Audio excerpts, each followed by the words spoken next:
Good day to everybody. This is Historic Point Boss Update. My name is Mike Hittner. Today I'm joined by Don Matthews. Welcome, Don. Yeah, welcome to everybody, and thanks for tuning in. Yeah, and everybody in TV land, as our saying goes here. And we've got a number of things to cover today. It's a kind of a mixture of things. And first of all, I'd like to put a great big congratulations and thank you to Tom and Courtney Rodriguez. They just got married at Historic Point Bass. Yes, folks, you can get married down there. Beautiful venue for you. They've got married in the front yard where most of the marriages have taken place. I think probably about 8 in the last 10, 12 years. It kind of overlooks the river, so you got a good view. The house is a backdrop. The bride usually walks out of the house, and their bridesmaids join her on the way down and that sort of thing. So we had about, I think there was 100 chairs set, and there was probably 30 or 40 people that were standing on the sides. And so it was a great wedding, 2 o'clock on Saturday, and all our best wishes to Tom and Courtney in the future, and open it up for you folks out there if you know somebody that's looking for a unique venue on the Wisconsin River. Historic Point Boss is open to weddings at the site. It's mostly just the wedding part, the reception and that sort of thing. We of course don't have any facilities for providing catering or food or anything like that.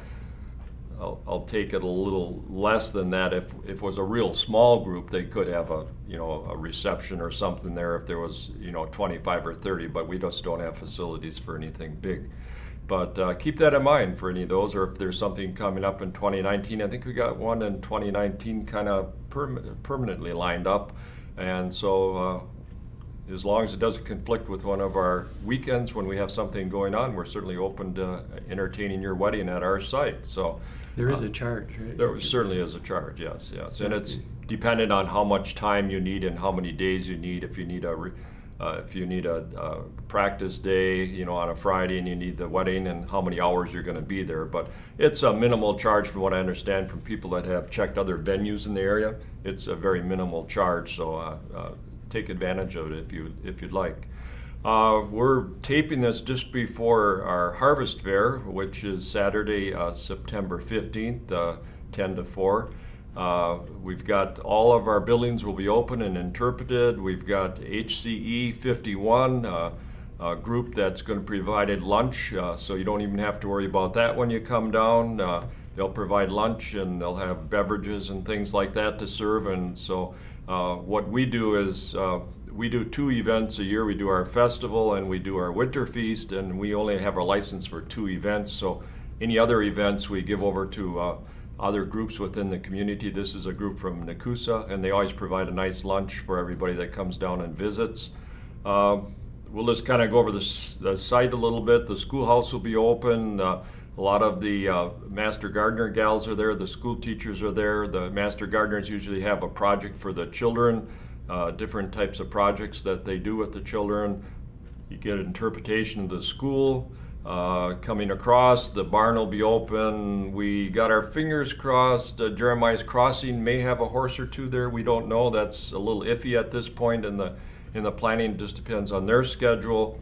But the barn will be entirely interpreted as a shelling of corn, some kind of the type of fall activities that we have. In the 3-bay shed, Don, you can talk a little bit about that. There's 2 or 3 things going on there. Yes, Jim Nichols and I will be presenting the Sawyer's position. Basically, it was the kind of the heyday or the waning of the Sawyer's trade, where the Sawyer started in the early 1200s, or the Sawyer trade goes back to the Egyptians. Basically, it's someone that has some kind of a metal saw or anything that can saw wood, and you basically have a log, and one person's on top and one person's on below, and they sawed lumber there that way, and it progressed. But at our point in history, it started changing, where the Sawyer did firewood and sold, was basically a merchant for sawed lumber from mills, and it's quite interesting that in England, I'm reading a book now about the history of Australia and the convicts, well, basically the people that were sentenced to things going back, and it talked about some of the trades, and one was the sawyer's trade in England, and you always had the master sawyer on the top of the log, and the helper below, and his life expectancy in the trade was about 2 to 3 years because he was always have the sawdust falling on him, you would go blind. So that's one of the reasons why the sawyer trade is like, okay, we have a better way now. We can saw this lumber mechanically. We don't have to have these people going blind sawing lumber, and it's so that's a little bit of history of why the sawyer trade started to change dramatically when they had the technology to saw lumber other than having two men below and above. Yeah, you could imagine, Don, that those ones that were underneath, if they had a 2 or 3 year life, would never make a master sawyer because Yes. they'd never lived long enough to accomplish that. A lot of dispensable people in that time in history, so it was a very cruel time. But the reason I bring it up is the sawyer trade is the time where it transitions. You still had what they called a joiner, and the joiner was the one, and the joiner goes back many centuries because I was a member of the United Brotherhood of Carpenters and Joiners of America, and I was a carpenter, but the joiner part of our union is basically cabinet making, and the joiners, and anytime you hear joiners in history, those are cabinet makers. Those are the ones that took the wood and turned it into furniture and milled it and planed it and got it turned into And furniture. the carpenters were the ones down there were building structures more likely, rather than the finer work of cabinets and furniture. Actually, undertakers. Undertakers had started, huh? In our period, undertakers built more buildings than actual sawyers. The carpenter trade really started, closer to 1900. Okay. Because the undertaker, you always pretty much had to have an undertaker, but the undertaker was the builder. And the reason he's called an undertaker is because the contracts he signed to build, where it said, it didn't say, person taking the contract, it said the undertaker of the contract. And that's So why, that's how he got the name of an undertaker. and that's why sometimes we see interpreted in movies and we read about where somebody had a furniture store, a joiner, made furniture. They also were the local undertaker. Correct. Because they made the caskets also. Yes. Yeah, so it kind of all fits in nice once you know the background and history of it. Yes. But it was really a time of trade in the history of working with wood. So Jim and I try to portray many aspects. The 3-bay shed also has an area for early lumber making and sawing wood and bringing logs down in lumber rafts. There's a really fine model of a lumber raft, because later in the whole progression of harvesting all the logs, they started sawing the lumber up north and making lumber rafts. So the rafts weren't made out of logs; they were made out of lumber. And there's a very good model in the house. So if you're out there, make sure you try to find it. It's very worthwhile. But we have displays on how they kept track of the logs, how they stamped them, and some of the chains and the logs and the poles and the horn they used to kind of try to communicate in fog, and it's quite interesting. And that aspect we try to interpret along with trying to get into the changing aspects of the sawyer kind of turned into carpenter.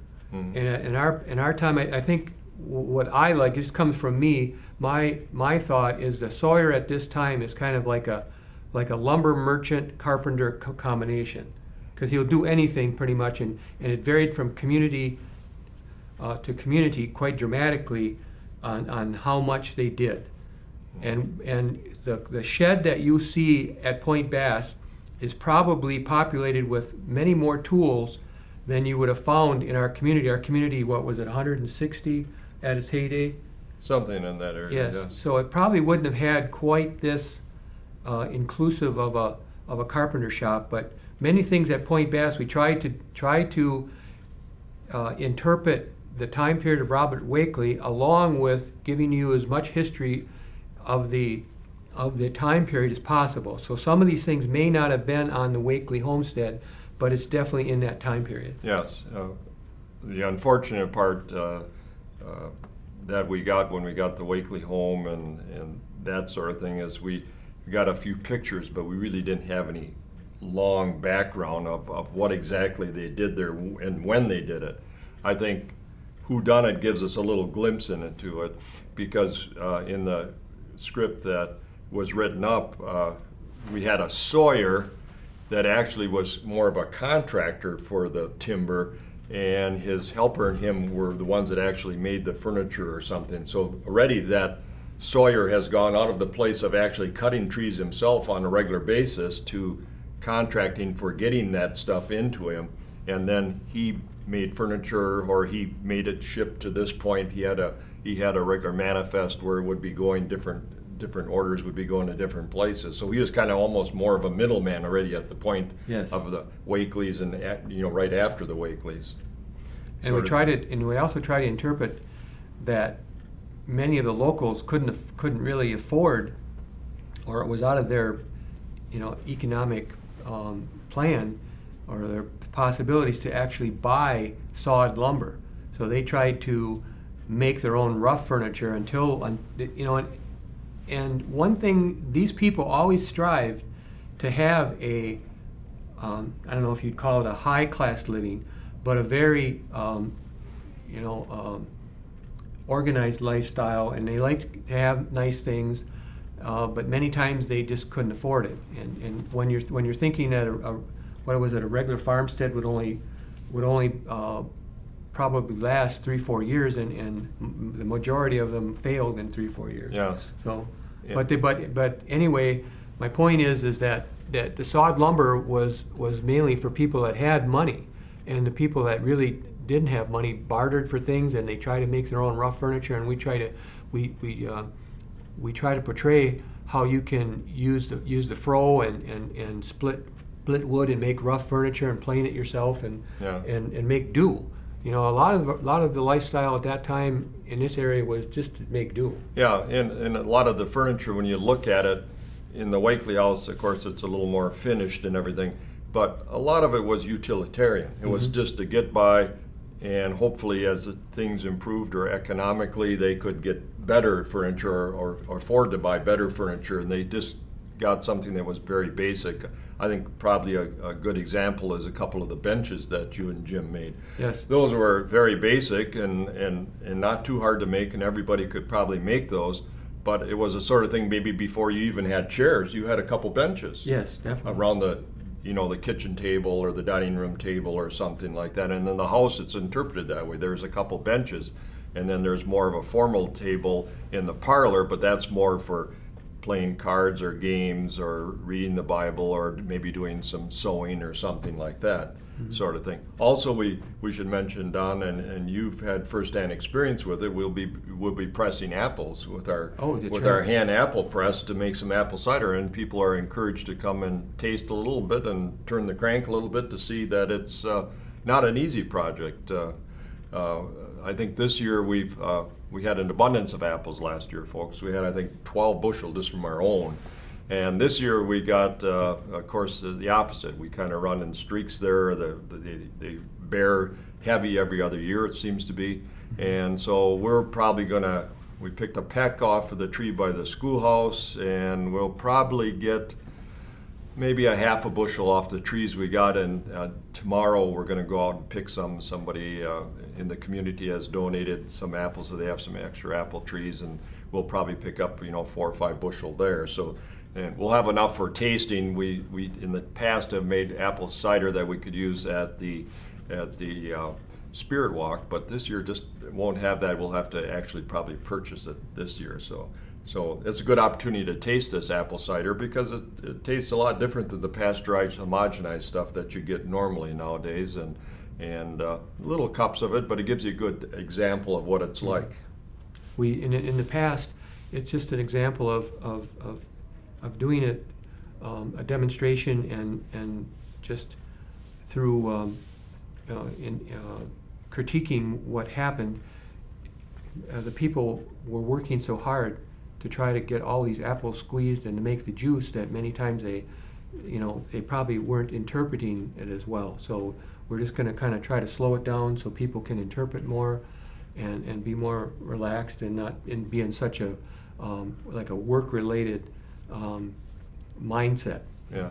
What it's nice too is right there where they're going to be pressing the apples is our ice house, so you can get a chance to see that. We should have a few smaller chunks of ice left. I don't think we'll have too much. When we dug them out, I think at Harvest Fair, at Festival, we had to go down. I think we're down almost to the last row, and I don't know, they sometimes get a little shrunken up, and we've had a very hot summer, so that bears into it too. And the less volume we have, it kind of goes down faster. So we'll have whatever ice we got, we'll put out front so people can see it and see how it was used and everything. And the ice house is a very integral part of the community. And what we're interpreting, folks, whether it's work in the carpentry shop or if it's work in like pressing apples, this is kind of subsistence stuff. Yes. Every farm that was worth its salt had about a dozen apple trees because they could preserve some apples, they could make some cider, they could make some apple jack, something that would be fermented that would keep longer. Apple cider, of course, other than the ice house, how are you going to keep it? They had no way of pasteurization, so you could keep it for 2 weeks or so, and the rest of the time it would spoil. So they probably made vinegar or apple jack and things like that, which they could have a long life to. Also, we'll be doing Jim Geezy and his family will be down there, and we'll be doing the cabbage, shredding it and packing it in crocks and that sort of thing for making sauerkraut. And Jim will bring some samples of last year's. It's always great sauerkraut. And part of that process is Jim and his family are always kind enough to make a 5-gallon crock of sauerkraut for us, and we use it at our winter feast. So when we're carrying this stuff forward, so it's kind of a nice, things that came from our site come to different places where we have different events and everything. So that's a great thing. It's also a hands-on experience. Yeah. You can take the cabbage on the cutter and shred it. You can pound it. You can see how it's salted, and the whole process. You can get your hands on it. Yeah, and it's much more labor intensive than I would have thought, because and Jim's a real stickler. You get that cabbage in there and you put a little salt on it, and then you pound it until the liquid is dehydrated out of that cabbage and comes above. You got a little liquid above it before you put the next batch on, and you have to pound it. And that pounding. It's quite a project. If you're not used to this, like it's a weighted, like a big doll with a weighted wood bottom on it, and you're pounding on there, and it's quite a process. So I think we can appreciate. It's fun for a little while. Yeah, we can appreciate a little bit more what those people went through to preserve. And of course, sauerkraut they could carry throughout the winter and have it be one of their greens that they could have all year round. So that was a benefit. In the house now, the ladies will be interpreting different things. I just wanted to mention also, if you've never had sauerkraut that's uncooked, it's a whole different texture and everything. So if you get a chance, just try the uncooked sauerkraut, right? Because it's more akin, I think, to a coleslaw than sauerkraut. The cooked sauerkraut is a much different product. I think the uncooked one is chewier. Yeah. It has got more texture to it, and what we find is that I'm sure, I can't prove it, but there's got to be more nutrients and more enzymes and more bacteria in it. When you start cooking this and pasteurizing it to put it in a can or a canning jar, you lose some of that. If you just leave it in the crock and just let it sit there, I think with ours, we ferment it until middle or end of November, then we actually freeze it. We don't can it, but we freeze it because you could leave it in the crock forever, but then it gets a little strong for some people. As the time ages, it gets like, not kimchi, but it gets closer to that taste, a little stronger sort of I was thing. raised with the cooked sauerkraut with pork and things like that, and that's good. But I think a lot of people would really be impressed with the raw cabbage, because many people do that now for the bacteria and things, and it's quite tasty. Which is nice, especially as a lot of kids that don't like sauerkraut. I've heard them go over there and taste that, and they say, "I really like that." You know, it was a treat for them. Where before the cooked sauerkraut, we usually think of Frank's or some brand like that. It tastes very good, but there's a lot of difference between the cooked type and the raw stuff. In the house, the ladies will be doing the different activities. They got a Swedish type of pancake that Don and I can't pronounce. That they're going to be serving. You want to give it a shot, Don? It's something like Abelscheiber. Basically, it's a donut hole that's probably about twice, maybe even 3 times as big as a donut hole, and you have a fry pan with half concave circles in it, and then you put your dough in there, and you turn it, and if you're skilled at it, you can make a fairly round, large. I guess they would call them Swedish pancakes, but I've always been familiar with Swedish pancakes, almost like a crepe. Yeah, thinner consistency. So this is basically a large donut hole. Yeah, and so but you it's get really good. You get a and chance. You can put fruit in there and different things inside, and you could even put food in it. So it's very versatile. You know, you can do a lot of things with it. And then they'll also the ladies will have a little like baby food jars where they put the cream in there and shake it. The kids can shake it and make their own butter. Some kids have maybe done this in school, maybe some haven't. And then they'll have some biscuits to put it on and some jam and that sort of thing. And Becky, one of our people that helps interpret, will be making soap outside, which is kind of fun to see. And then she does this kind of somewhat commercially, and she'll have some out there to sell too, and you can see how the finished product could look if you took it from point A. She'll be mostly just making it, but you won't see so much a finished product except for the stuff that she's done already.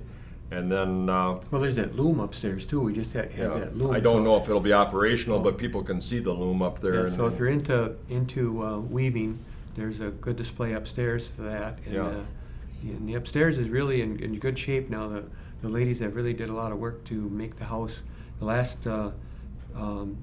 last festival we had some issues, but I know the last Harvest Fest, it was just amazing. The house was just a buzz. It was just like beehive. Like it felt like home. You know, it felt like it was what you kind of had the feeling that you were kind of stepping into that history, other than it just being displayed. You know, so it was really done well. So hopefully you can recreate that. So. And then the bunkhouse, Larry Knudsen will be in the bunkhouse, kind of interpreting the bunkhouse, and he's got like something that one of the people that are traveling and going through that would maybe stayed at the bunkhouse, migrant workers sort of thing. He's got a lot of the different tools and things that they would have had, and so that's a good opportunity to see the bunkhouse. That's our latest building.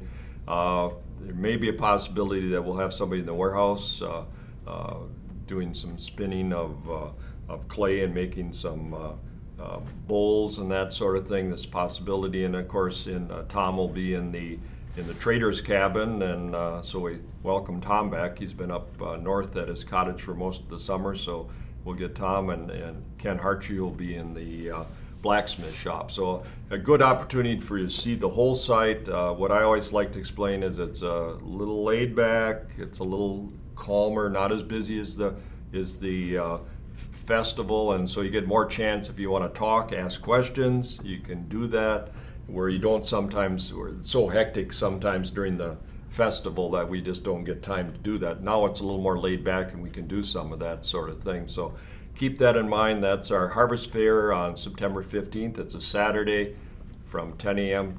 to 4 p.m. And the next event is a campfire cooking workshop. This is one of Tom Bramer's babies that he's been promoting and has had for about the last 8 years. We have many within our community of Point Boss citizens and wider community that have been graduates of that, and they have come back to help. And that'll be on September 22nd. We're doing a one-day event. It's a Saturday from 9 a.m. to 4 p.m. And what the beauty of that is, before it always used to be 4 Tuesdays in a row, and the problem is, for almost all of us, can we get 4 Tuesdays when we're having something else going on? And good weather too. Yeah, we can make one of them or two of them, but can we make all 4 of them? And so this will be, we start with starting fire. They start with the sticks and all different methods of fire starting, and they go to boiling water with rocks like the Native Americans did, and surprisingly in 3 or 4 minutes is what I've been told, it can boil water. And then they go through cooking with the cast iron, and then eventually graduate to the house and cooking on an original 1850s cast iron stove. So that's possibly even some where they bury the food underground with the cast iron, yeah. With coals. They start a fire in a hole, and then they progressive. It's a little longer process, but it portrays how a lot of the Native Americans, they didn't have that much to take along with them. So the ladies, when they would move and the hunting party would go out, they would start their fire, and as when the meat came back, the fire, all the coals would be done, and then they'd put it on there, and then in a few hours it could be cooked. Mm. So it's a good opportunity. The campfire cooking workshop, September 22nd. $15 nominal fee for covering the expenses of the stuff that we're using. There's still some registrations available, so if you hear it and it sounds interesting to you, sign up. You can do it through our website. So it's a good opportunity of learning a little bit more about campfire cooking on the wood-fired cast iron stove in the house. Those kind of opportunities, especially that stove in the house, are pretty much non-existent nowadays. Most historic sites, the interpreters cook and the public can't come and enjoy it. Plus, beauty of it is you get fed all day. Mm-hmm. So I mean, every time they get done with something, you eat it, and then you go on to the next thing, and so good opportunities. Bring a good appetite. There is one change. I don't know if you want to bring it up about the volunteer time. Yeah, there used to be a equivalency of 15 hours of volunteer time. Now that's optional, so if that held anybody back because they didn't know, I don't have a lot of extra time, or I'm volunteering for a lot of other groups and that sort of thing, that's optional now. So we never really enforced it anyway. I guess it's always been optional, but on the bottom of the slip it says 15 hours of volunteer time, and I think that for some people it maybe deterred them, but it's not something to be deterred from. Yeah. And next event, we'll just touch lightly on it, is our Spirit Walk. That'll be October 20th and 27th, and that's from 6 to 8:30 p.m. And that's at the site, of course, and that's what we call haunted history. And this year, I'm really excited because we started talking about this in August, and actually in July, really. And we got so many volunteers for being characters, we almost had to turn people away. Not actually yet, but we have about at least 8 volunteers that'll be at different spots on the site or in different buildings, and so that's really great to see. Sometimes we had to kind of pull them out to get a few extra ones, but this year it looks like we're going to have a full house and lots of exciting new ideas. Now, if you were out last year, you're not going to see the same thing. We at least rotate every 3 years, if not more. And a lot of times they're new ideas that we haven't seen. Steve Martin and Mike Edgren from Community Theater are going to be out, and they always do a fantastic job. And I think something about 2 dead people fighting for 1 coffin or something to that effect. But they always put on a great show. Yes. I mean, those guys, I think Mike must write it up or something, or both of them in collaboration. But we'll have all the buildings pretty much. We'll have something. Mike Edgren is a playwright. He has I believe it's 3 or 4 plays that are in print. Oh, wonderful. Yeah. So maybe it's a little easier for him than us, right? Oh, yeah, he's very imaginative. Yeah, very good. And the beauty of it is it takes about 45 minutes to an hour to go around the site, visiting the different spots. Nobody's going to grab you from in the bushes or anything like that. It might be a little scary, but it's nothing where anybody grabs you or anything. You're with a guide that's going to kind of explain a little preface before you go in, and so that you're kind of knowing a little bit what's going to happen. And then you have a tail guide to make sure nobody gets left behind, and they're led around with candle lanterns or kerosene lanterns, and great time for everybody. And when you come, you first sign up, but then as you're waiting to go out on the tour, there's apple cider and also a storyteller to keep you entertained until Right. your time is ready. Yeah, and the last group goes out at 8:30, so just keep that in mind. If you want to come down there, I'd say come down probably not later than 8, because sometimes you have to wait 10 or 15 or 20 minutes for the next group, because we have to space them out. I think they like to space them about 8 or 10 minutes apart so they don't bump into each other. Mm-hmm. But each little segment is anywhere from 2 to 5 minutes that you get entertained at each spot, and I think it's a great time. I think people that have done it as a character or even as a guide enjoyed as much as the public does. So I think it's one of our great events. So You don't normally get to see the site at night. Mhm. And the stoves are all on, and if it's a colder night, hopefully it's not too cold, but it's nice if you have a little chill, and then Yeah. you can go And- into the house and all Warm the other up. buildings and feel the warmth. You get the feel of the warm wood heat coming into that if you're not used to that. So Yeah. there's a lot of sensual experiences. at yeah, that time, it's too. a lot of ambient things that Yes. affect us that we don't know or don't take for granted. But that's on 2 dates, October 20th, they're both Saturdays, and October 27th, and starts at 6 p.m.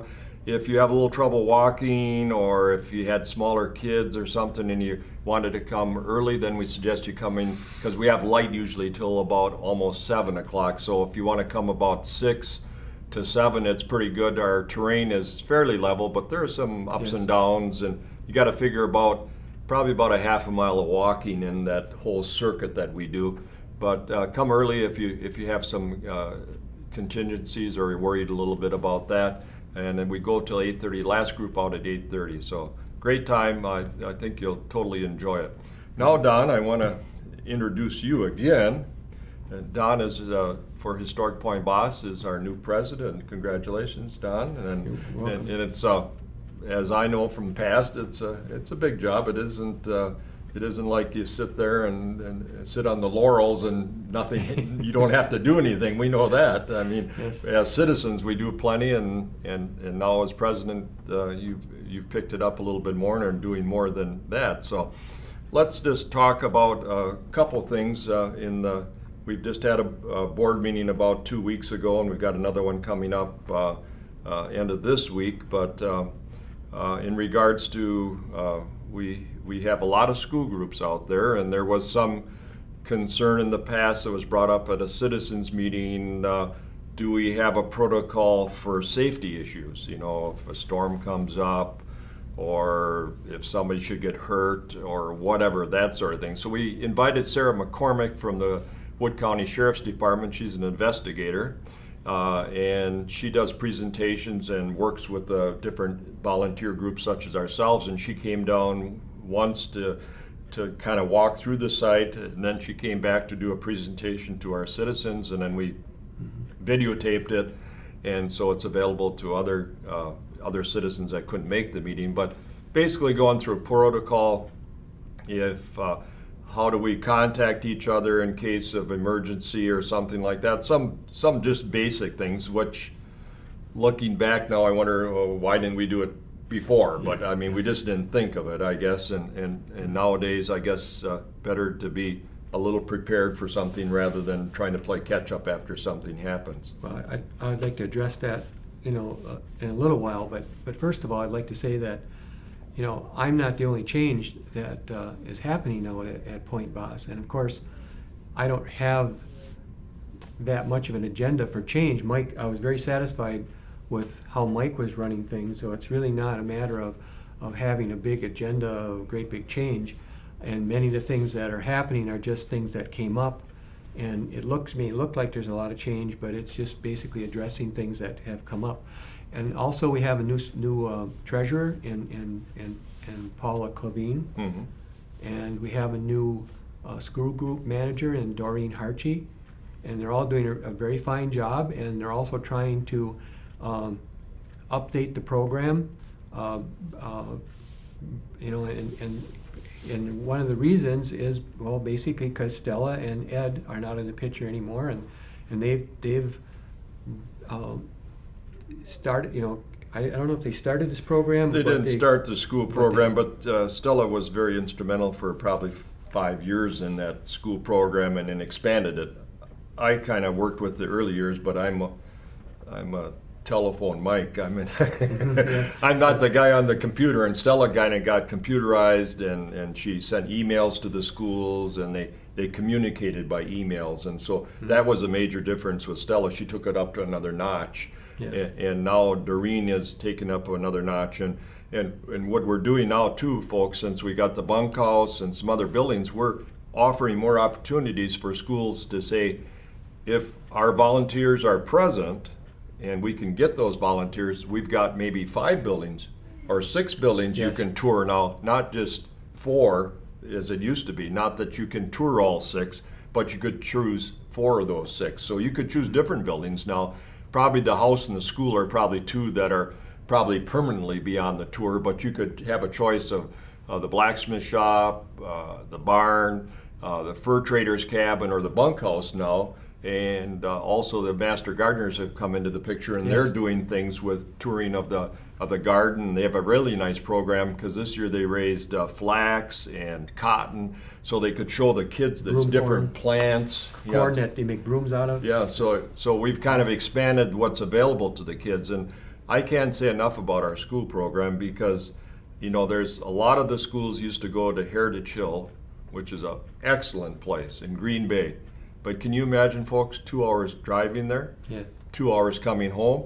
On the ground, you maybe get 3 hours or 2.5 hours, and then you're coming back. You come to Point Boss from about any place in central Wisconsin, and maybe an hour away at the most. Yes. There you go. And then you get 4 or 5 hours on the ground. I mean, that's what it's all about, is this learning experience that these kids go through. And sometimes, you know, especially Tom and I would talk about it, Tom Bramer, and we'd wonder, do those little first graders learn anything? And then in summer they come at the festival. They come with Yes. Grandma and Grandpa, and they say, "Grandma, Grandpa, look what they're doing over here." And they tell them everything we did, and they know it verbatim. It's really and sometimes you wonder, do they learn anything? yeah, it's really rewarding to see that. Yeah, yeah, and the whole thing is worth it just for that one time when something like that happens. So, we're working in some safety protocols, which we'll have some done this fall, but we're going to have more totally done by spring. And the spring is our bigger season. In the fall, we do usually half a dozen schools. In the spring, we do that, 12 or 15 schools. So we'll have was it. mainly what I wanted to interject was the whole safety thing was basically just a part of a whole larger program to update and to modernize the school program to be more efficient, to serve the students more, to increase our mission quality.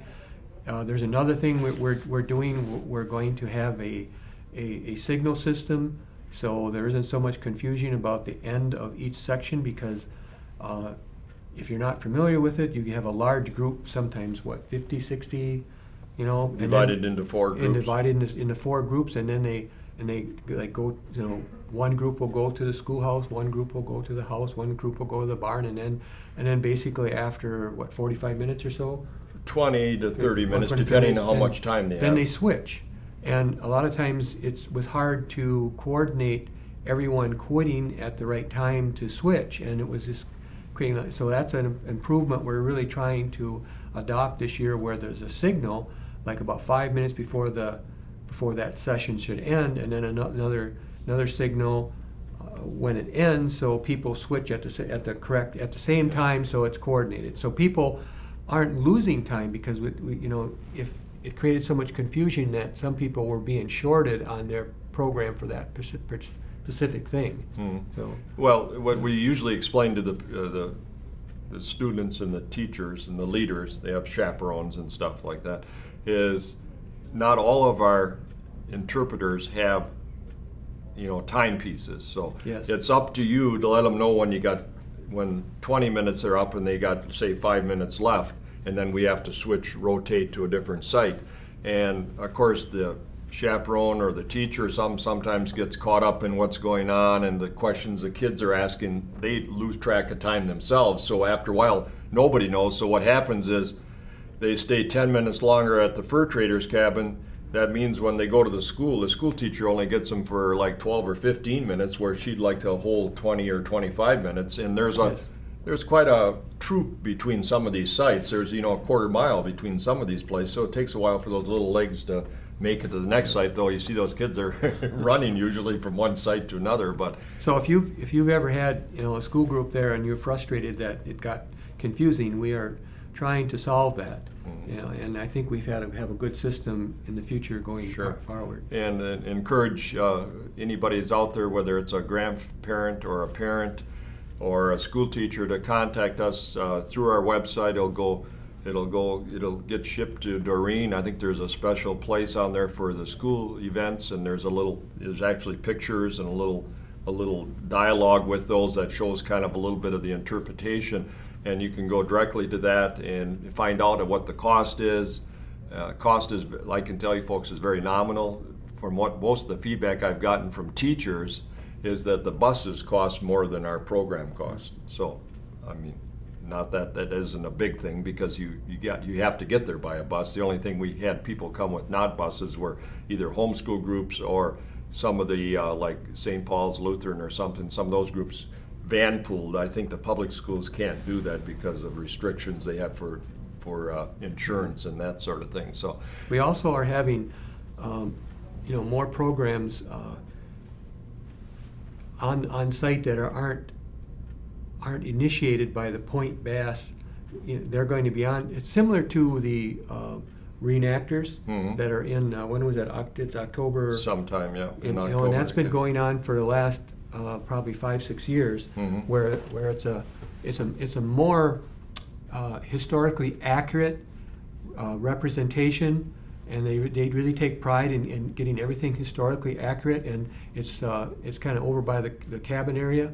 But there's other organizations that have approached us about having events on Point Bass. So in the future, you might be able to have more opportunities to come out to Point Bass, similar to having weddings. Mike mentioned the weddings.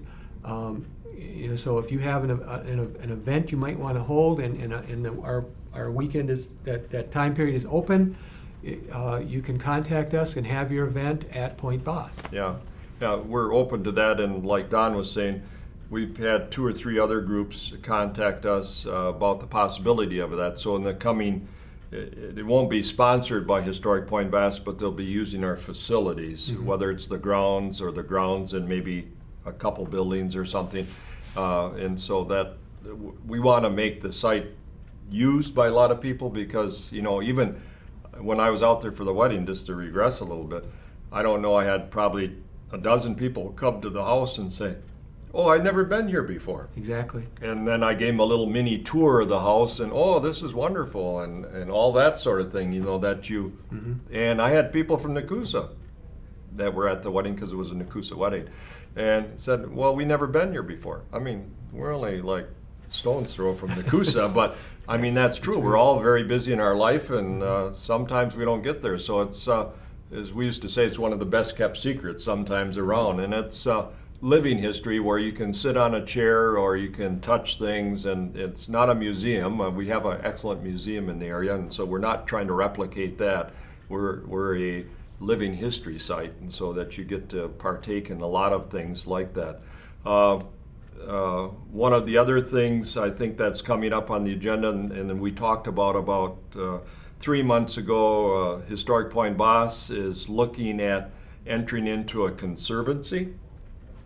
And a conservancy just protects the property, not necessarily so much the buildings, though the buildings are part of the property, but it's more the property that if something should happen to our organization, or if our membership dwindles or it gets older and there's not people to come in, that this conservancy would take over the property, and it would be available to the public to come on and walk the trails or whatever, and it wouldn't be lost to maybe development or some other purpose. So we're looking at that. We haven't done anything yet. We certainly, knowing with our eyes wide open going into conservancy, we have to write our specifics very specific to us, because we have to operate, we have to replace things, and we have to be able to do that. But we prefer to have the land conserved for the future generations. So Yeah, that's another thing. The objective is to not waste all the work that all the volunteers have done so far.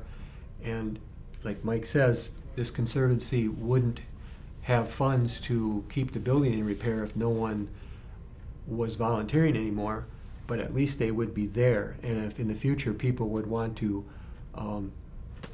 restore them again, they could pick it up. And also the land would stay. So if people wanted to research the history, come there, they could see, well, this was here, this was that, and it wouldn't be just turned into a bunch of tract houses on the river. Right. So that's one of the things we're covering, but we're going in a lot of different directions, looking at a lot of different things. Possibility of a visitor center, that's certainly years away, but we're still looking at the idea. Don and I have conversed, if we had a visitor center, when we like to make it as ecologically sound as possible. So maybe you look at either wind or solar energy or something like that, incorporate it into it if we can swing it or something like that.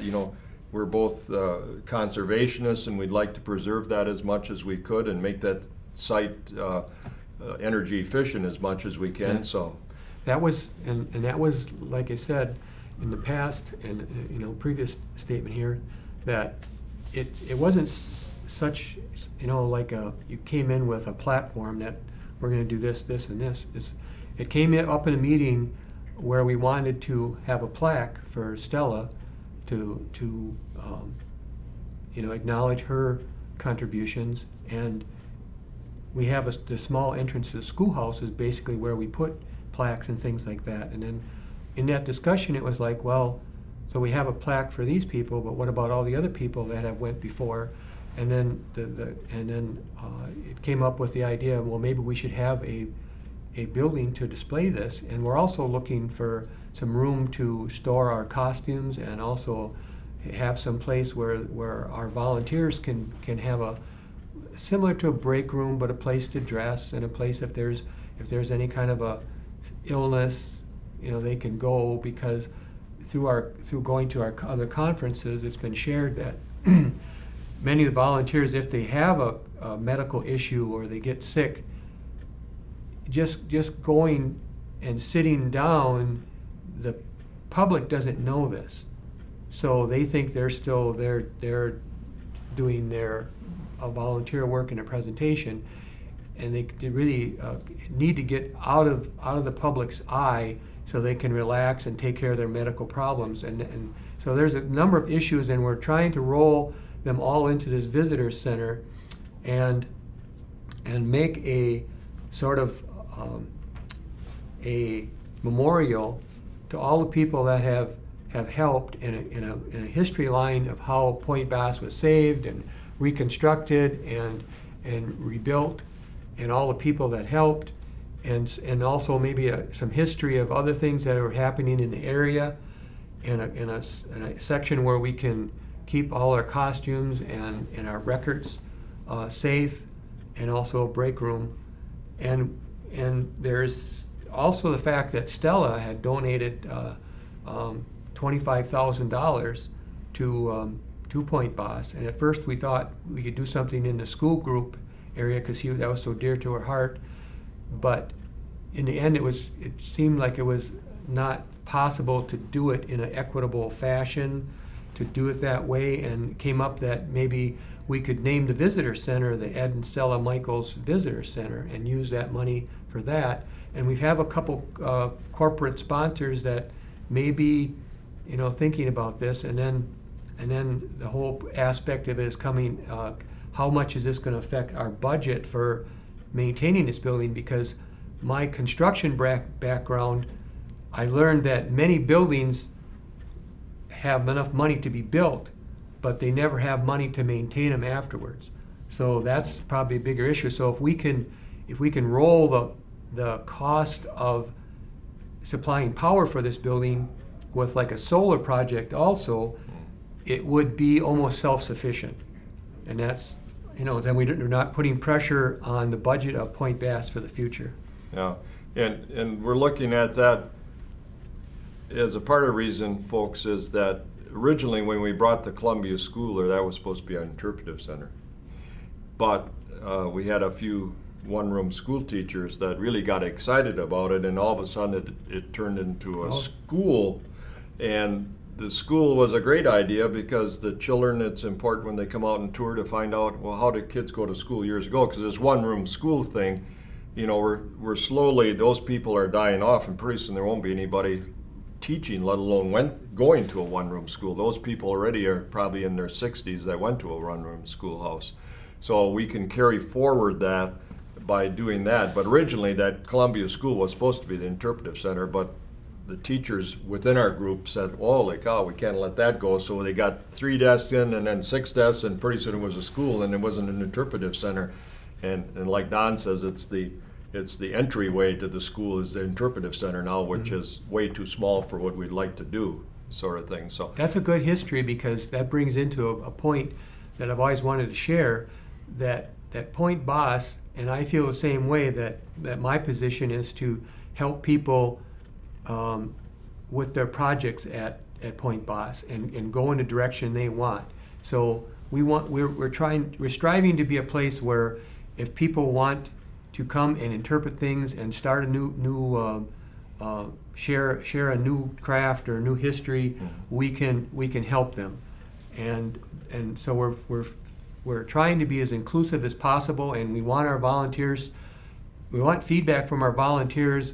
We want them to do what they want to do, not to make them do something. And I think both Don and myself, and I think most of the board, look at it ourselves as facilitators. We want to facilitate this growth and this development with the people we work with. We don't want to be top down necessarily. We want to guide it, but we want to be a facilitator in guiding the future of it. And another thing, what came out of it somewhat with the trying to preserve history, is we're having a little hard time getting off the ground, but as anything, it takes a little while. We're starting a historical committee, and we're still trying to kind of put guidelines in that. But one of the things we really would like to do would to be get interviews of people who have knowledge of past history, and either videotape it or just audio tape it. So if you know anyone in your relatives that would have knowledge of say, like time they spent in a one-room schoolhouse, or how they farmed, or even knowledge of people that have passed away that's still fresh in their mind, yes, we would like to interview you and put it on record for future people to be able to share that knowledge. So we would really like to promote that. Anyone who's listening, get in contact with us if you have a good interview candidate. Yes, and we know that we're speaking right now to a lot of you that are seniors, such as ourselves, that have a lot of that knowledge, and it would be great to share that with other generations so it isn't lost. We're afraid that some of this information is either lost or is going to be lost very soon. Mm-hmm. So we'd like to tape those or record those so we can keep that for posterity, really, because this is one of those things that when it's gone, sometimes you can work awful hard to get it back. So, and especially we're looking for our area. I know that maybe in Massachusetts they've done this and everything, but it's a different era, a different time, a different place. Our area here, a 50 or 100 mile radius is what we're looking at, trying to get the information on. So, and if you're not comfortable either being recorded or taped, and you just want to write things, and if it's and another thing I think that hampers the whole garnering of information is people think that they don't have enough information. But if you take a number of people with a little information, sometimes you can put together a large story. Right. So sometimes just a few paragraphs of a certain specific information will help us put the whole picture of something else together. Yeah. Or another thing is, you don't think you have much information, but myself or whoever's interviewing you brings up something, then Sure. you say, all of a sudden, oh yeah, and then they start talking about this.